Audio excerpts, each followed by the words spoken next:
বরিশালের অফবিট প্লেসগুলোর মধ্যে আটঘর, কুড়িয়ানা, ভীমরুলি এগুলো খুব বিখ্যাত স্থান। এর কারণ হলো এখানে গ্রীষ্মকালে যখন আমড়া এবং পেয়ারার সিজন চলে তখন এখানে ভাসমান অবস্থায় নৌকার উপরেই এই পণ্যগুলো কেনা বেচা হয় এবং দেশি বিদেশি প্রচুর পর্যটক এই এলাকায় ভিড় জমান। এর অন্যতম কারণ হলো এখানে আছে সরু সরু নদী, নদীর দুপাশে নারিকেল গাছ, সুপারি গাছ এবং তার মধ্যে দিয়ে গ্রামীণ জনপথ এবং রাস্তাঘাট। অদ্ভুত সুন্দর, মায়াময়, প্রাকৃতিক সৌন্দর্যে ভরা এই এলাকাটি দেখার জন্য আমরা সকালবেলা বেরিয়েছিলাম বরিশাল থেকে। আমরা কুড়িয়ানায় এসে শুকনায় একটি অবস্থা দেখলাম, কারণ এখন ডিসেম্বর মাস, চারিদিকের প্রকৃতি রুক্ষ, শুকনো, নদীতে পানি কম। এছাড়াও পেয়ারা এবং আমড়া এই সময় হচ্ছে না, যে কারণে ফ্লোটিং মার্কেট নামে খ্যাত এই কুড়িয়ানা আজকে নিতান্তই নিরাভরণ, নিতান্তই মানুষ শূন্য। তবুও আমরা জায়গাটি পরিদর্শন করে স্থানীয় মানুষের সাক্ষাৎকার গ্রহণ করে আমরা এখন ছুটে চলেছি স্বরূপকাঠির উদ্দেশ্যে। দুপাশের রাস্তার সৌন্দর্য আমাদের মুগ্ধ করছে, অদ্ভুত সবুজ প্রকৃতি, প্রচুর গাছপালা এবং এই সুন্দর মসৃণ রাস্তা আমাদের সবারই মন কেড়ে নিচ্ছে। স্বরূপকাঠিতে আপনি সন্ধ্যা নদীর দেখা পাবেন এবং এই সন্ধ্যা নদীতে আজকে আমাদের ইচ্ছে আছে একটু নৌকা ভ্রমণ করব এবং সেখান থেকে ইন্দের হাট যাব। বন্ধুরা, চলতে চলতে আমরা পৌঁছে গেলাম স্বরূপকাঠি। আমরা স্বরূপকাঠি বাজারের মধ্যে দিয়ে এই মুহূর্তে এগোচ্ছি। আপনারা সাধারণ চিরাচরিত বাংলাদেশের যে মার্কেট, প্রত্যন্ত অঞ্চলের ছোটোখাটো বা উপজেলা লেভেলের যে মার্কেট সেটি দেখতে পাচ্ছেন। একটু বৈশিষ্ট্য আলাদা, সেটি হলো সাধারণ উপরের দিকে অর্থাৎ উত্তরবঙ্গের যে মার্কেট তার তুলনায় এই দক্ষিণবঙ্গের নদী বেষ্টিত এলাকার মার্কেটের যে একটু সামান্য তারতম্য বা পার্থক্য সেটি চোখে পড়ছে।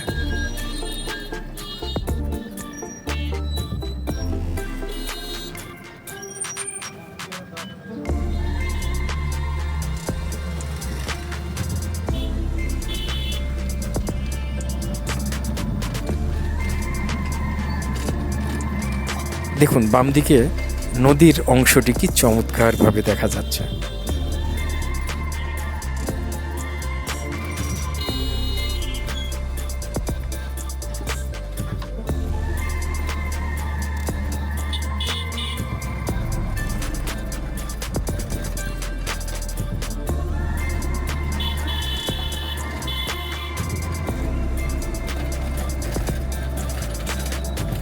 আমরা চলে আসলাম স্বরূপকাঠি ঘাটে। আমরা এই ঘাট থেকে টিকিট করে এখন সরাসরি চলে যাব নৌকায় এবং সেখান থেকে খেয়ার নৌকায় আমরা পার হব এই সন্ধ্যা নদী। অত্যন্ত মায়াময় সুন্দর একটি নদী, বরিশালের সন্ধ্যা নদী। এই নদী অতিক্রম করে আমরা ওপারে যাব ইন্দের হাট।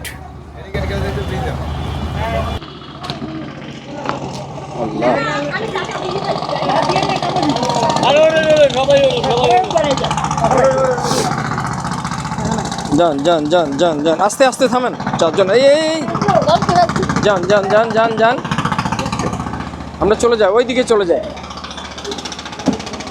নাকি এখানেই বসবেন? তাহলে এই পাশেই দুজন দুজন করে, হ্যাঁ এখানেই বসে পড়ি। হ্যাঁ নেন, এইখানে বসে। যান, জায়গা দিতে পারে না।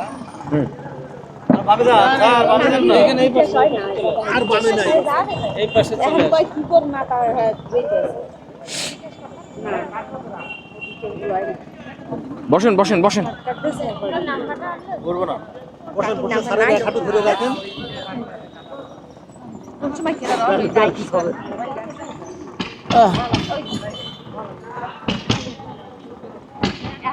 ধাক্কা লাগিয়ে গিয়েছে।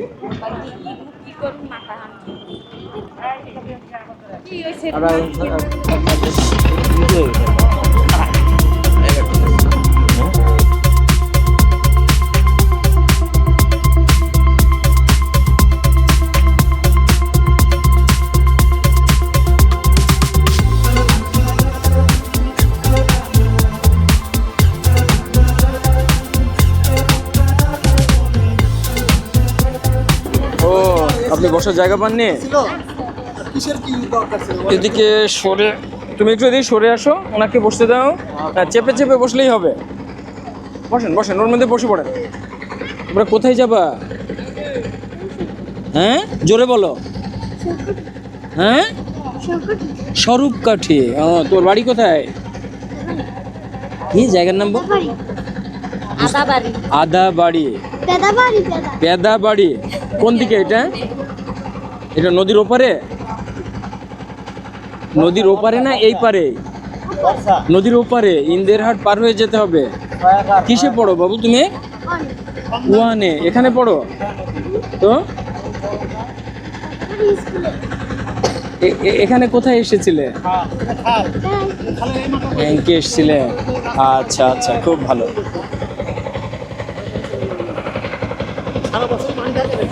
বন্ধুরা, আমরা ইন্দেরহাটের উদ্দেশ্যে নৌকায় চড়েছি। এটি একটি খেয়া নৌকা। কত করে ভাড়া নিল? ভাড়া বলতে 10 টাকা 8 টাকা করে নিল পার হেড। ওখানে ঘাটের চার্জ কিনা জানি না। পার হেড 8 টাকা করে নিয়েছে তো? আচ্ছা, যাই হোক, তাহলে প্রতিজন 8 টাকা করে। আমরা স্বরূপকাঠি বাজার থেকে বা স্বরূপকাঠি এই যে খেয়াঘাট ব্রিজের নিচ থেকে উঠছি এবং আমরা এই মুহূর্তে চলেছি ইন্দেরহাটের উদ্দেশ্যে।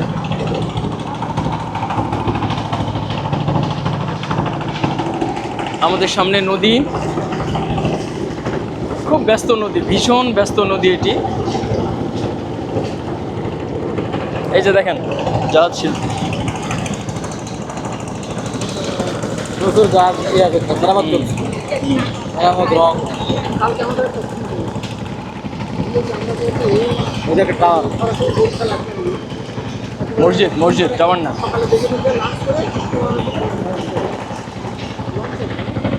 আচ্ছা, এই নদীটার নাম জানো তুমি? কে বলতে পারে এই নদীটার নাম কি? সুগন্ধা। আমিও সন্ধ্যা নদী। হ্যাঁ হ্যাঁ, রাইট রাইট, সন্ধ্যা নদী। আপনি কি বসার জায়গা হলো না বাবু? তুমি এখানে বসতে পারো? তুমি আমার কোলের মধ্যে বসো, তাহলে উনি বসতে পারবে। বসবে না? আচ্ছা, যাই হোক,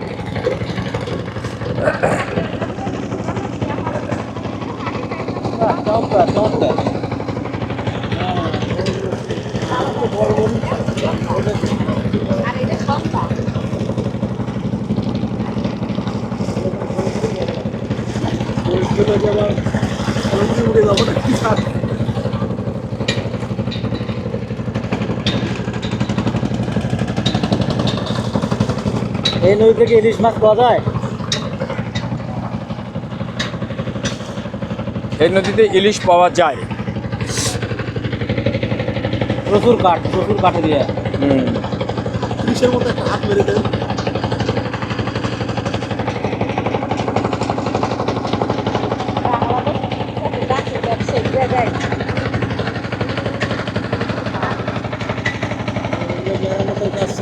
ও, কি নাম তোমার? কথা বলেন, কথা বলেন। নাম কি? বাবা কোথায়? হ্যাঁ,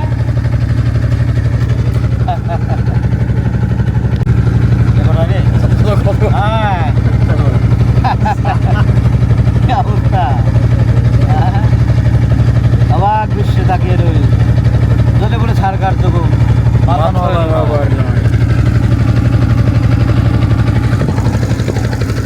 এই নদীতে চলার সময় সব থেকে যেটি ভালো লাগে সেটি হলো প্রচুর নৌযা এখানে চলাচল করে। নদীটি অত্যন্ত ব্যস্ত, নদী ভরে এবং পানির রং আমার কাছে খুব ভালো লাগে। সব থেকে বেশি যেটা ভালো লাগে, নদীর বুকে ভাসতে ভাসতে হালকা ঢেউয়ের দোলনিতে চারিদিক থেকে যে বাতাস ভেসে আসে, সেটি অপূর্ব একটি মূর্ছনার মধ্যে দিয়ে মনকে প্রশান্তিতে ভরিয়ে দেয়।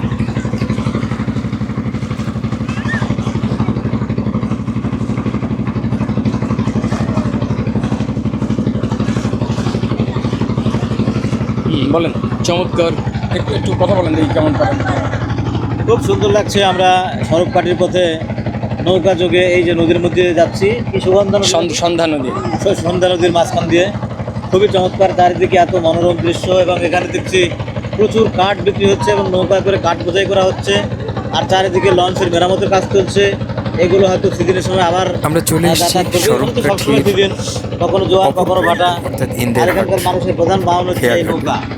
সেই নৌকাতে আমরা আমরা এক্ষুনি ঘুরে যাচ্ছি, খেয়াঘাট এখানে থেকে গিয়ে নামবো এবং বিভিন্ন ধীরে জায়গাগুলো ধীরে দেখবো, বাজারের মধ্যে দিয়ে নয়ন প্রাণ সড়কপথে জোড়াবো, কলেজের এখানকার দিকে মানুষের এগিয়ে সাথে ভ্রমণ সব মিলিয়ে খুবই চমৎকার। এখানকার মানে এই যে প্রকৃতিটা কেমন লাগছে, নদীর উপরে এই যে বাতাসটা? হ্যাঁ, প্রকৃতিটা আসলেই খুবই অবিরাম, মনে হচ্ছে যে স্বয়ং বেহেশত থেকে বাতাসটা বেরিয়ে আসছে, আমাদের খুবই আসলে ভালো লাগছে। অসাধারণ অসাধারণ। অসাধারণ অসাধারণ চমৎকার দৃশ্য, চারিদিকে শুধু থই থই পানি। ধন্যবাদ। আমরা চলে এসেছি, আমরা এই যে এক্ষুনি ঘাটে নামতে যাচ্ছি।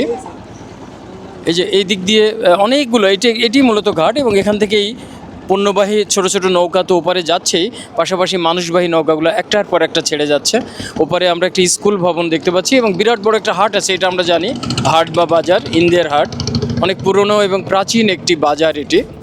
আমরা মূলত সরবকাঠি গভর্নমেন্ট কলেজটাও একটু দেখতে যাব। আমরা এই মুহূর্তে হেঁটে যাচ্ছি ইন্দের হাট। এই এলাকার ভিতর দিয়ে একটি পুরনো ঢালাইয়ের রাস্তা অতিক্রম করছি। চারিদিকে ছোট ছোট দোকান, কিন্তু ব্যাপ্তি অনেক বেশি, অর্থাৎ অনেক দোকান, অনেক এলাকা নিয়ে এখানকার হাট। এবং এই নদীর সন্ধ্যা নদী থেকে আরেকটি শাখা এর ভিতর দিয়ে চলে গেছে অন্য একটি এলাকায়। এই শাখা নদীটির দুপাশেই ইন্দের হাট, মাঝখানে রয়েছে একটি ব্রিজ।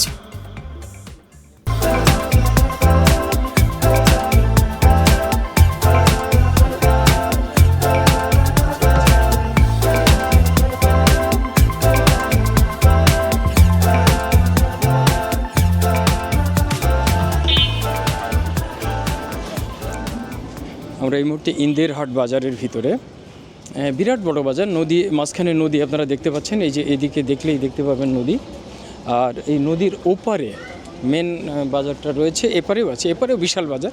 আসলে দুপার মিলেই ইন্দের হাট। মাঝখান দিয়ে যোগাযোগের সড়ক যেমন থাকে, ঠিক সড়কের মতোই বয়ে গেছে নদীটা, আর দুপাশেই জনবসতি সহ ব্যাপক আকারের এই ঘনবসতিপূর্ণ এই ইন্দের হাট বা বাজারটি। এটি অনেক প্রাচীন একটি বাজার আমি শুনেছি, এবং সরবকাঠি মেন উপজেলা চত্বরটা যদিও ওপারে, কিন্তু বাজারটা, ইন্দের হাট বাজারটা এপারে, এবং অনেক দিন থেকেই এটি চলমান বা বহমান। আমরা চলতে চলতে নানান দোকান, নানান ধরনের দোকান দেখলাম, খাবারের দোকান, বিভিন্ন রকম পণ্য যা থাকে সাধারণত। আর বলেছি দক্ষিণবঙ্গের এই মার্কেট আমাদের উত্তরবঙ্গের মার্কেট থেকে একটু আলাদা।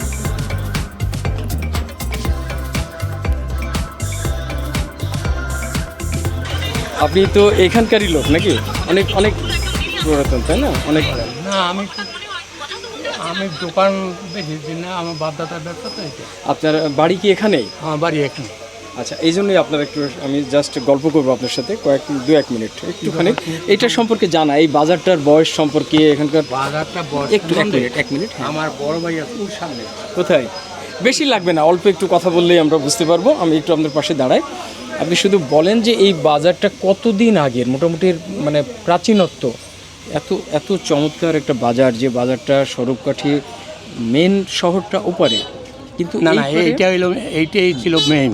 এটাই মেন ছিল? এটাই মেইন ছিল। এরপরে ইয়ে হওয়ার পরে ওপারটা হয়েছে নেক্সট টাইম। এটা হলো ইন্দুরহাট, পরে ওইটা হইলো মিয়ারহাট। হ্যাঁ, এই জায়গা সংকুলন হয় না বিদায় ওপারে বড় করে বাজার হয়েছে। কিন্তু মেইন বাজারটা এটা? মেইন বাজার। আনুমানিক কত বছর আগে এই বাজারটা প্রতিষ্ঠিত? ধরেন মানে প্রথম যখন শুরু হয় এই বাজারটা, আমি যা দেখছি ধরেন নিজের ওপর প্রায় 100 ইয়ার্স, প্রায় 100 বছরের পুরনো এই ইন্দের হাট বাজারটা, এবং যথেষ্ট সমৃদ্ধ। আমরা যতটুকু, আমি এর আগে এসেছি এখানে, আমি এসে সমুদ্র চাই এখন ওপারে, ওই পাটটা বেশি, পাটটা একটু দুর্বল হয়ে গেছে। আচ্ছা আচ্ছা, আপনার নাম কত? আমার নাম জগদীশ মজুমদার। ভালো থাকবেন। আমরা চলে আসলাম সরবকাঠি সরকারি কলেজ প্রাঙ্গণে।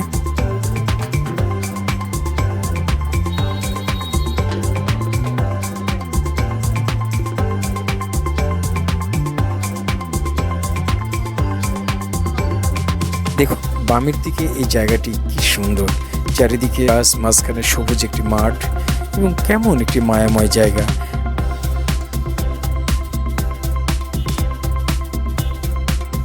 আর ডান দিকের যে প্রাচীর ঘেরা জায়গাটি, এটি মূলত সরবকাঠি সরকারি কলেজ। আমরা কলেজ চত্বরটি একটু ঘুরবো এবং তারপরে এখান থেকে আবার ফিরে যাব সরবকাঠি। বন্ধুরা, এর পরের পর্বে আপনারা দেখতে পাবেন নেসারাবাদ তথা সারসিনা পীর সাহেবের দরগা, তাদের বিরাট বড় একটি টাওয়ার তৈরি হচ্ছে এবং আরও খানিকটা এগিয়ে গুটিয়া মসজিদ হয়ে আমরা ফিরে যাব। সেটি পরের পর্বে আপনাদের জন্য থাকছে। ভালো থাকবেন সবাই। আল্লাহ হাফেজ।